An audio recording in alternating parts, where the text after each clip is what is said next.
Hello po!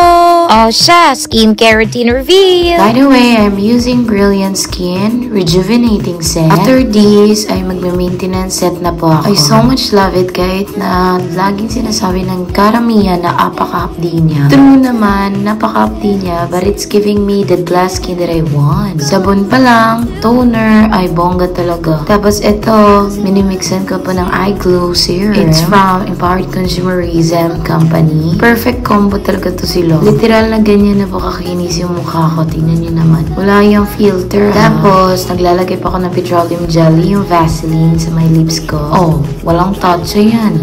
Makinis na. Open pores nga. Kaya ako nagsiserum para ma-lessen po yung pag-open ng mga pores ko. Lalagay na tayo ng cream. Kaya kung gusto nyong kuminis, tis ganda talaga mga be. Tiyaga lang talaga para mas gumanda. Disclaimers lang, hiyangan lang din po to. Lalagay na din tayo ng sunscreen. Apaka-importante ng sunscreen pa sa buhay natin. Pasensya na, hindi pa rin nawawala yung pagkapaus ko.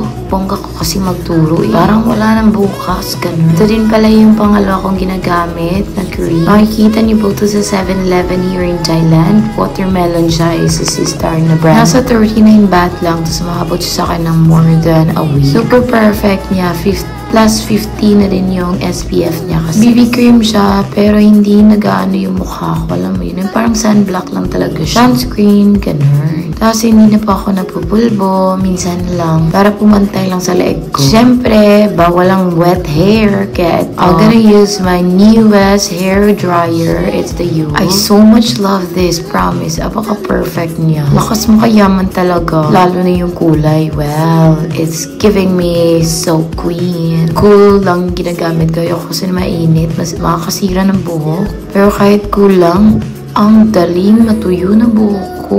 Para na din ako nagpa-plansya. Tingnan nyo ha. O, diba? Brush.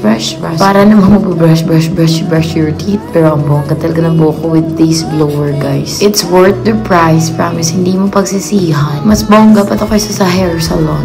O, diba? Para na ako nagpa-plansya niya.